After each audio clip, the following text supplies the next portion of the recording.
नोंथाङा बीर मूवीयावहाय nomination. No, I got it for Mr.Dugga Boro. Oh, sorry. Oh, Dugga Bodo. Yeah, I heard it. So I sorry because we couldn't able to see because we was here. Congratulations. So how are you feeling right now? Well, this is the contribution of all the actors and actresses and all the artists. We got the nomination for costume.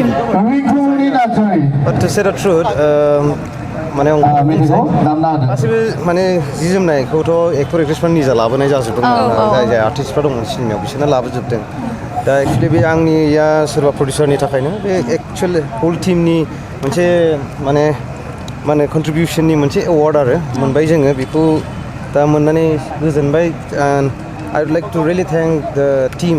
I was the director of the movie, so the entire teammates, गासिबो artists, actors, ओमफ्राय जाय माखासे side actors actresses सापर्टिं जेसेबां मानसिफोर दंमोन बिसोरो कस्टिउमखौ लाबोनानै बे फिल्माव कन्ट्रिबिउट खालामबाय दा बिनि फिथाइखौ जों दिनै मोनबाय बेखौ मा बुंबावनो that's it. Thank you so much. Thank you.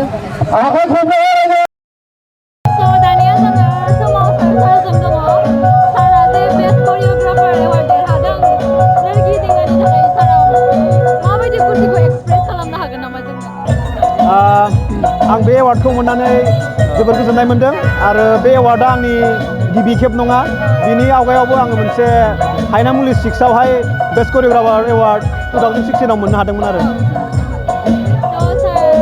जोंहाथ' एक्सपिरियेन्स दं होनबा आपकामिं करियोग्राफारफोरनो नों मा साजेसन होनो गोसो दं मा एडभाइस होनो गोसो दं आं दा निउकामार्सफोरनो बेखौनो मेसेज होनो सानो जेनेबा नाजायोबाथाय हायि गैया एसे गोसो होनानै बा खामानिखौ एसे माबा खालामनानै मावब्लानो साक्सेस जानो हायो आरो So thank you so much sir, congratulations once again. Thank you. Thank you. Thank you.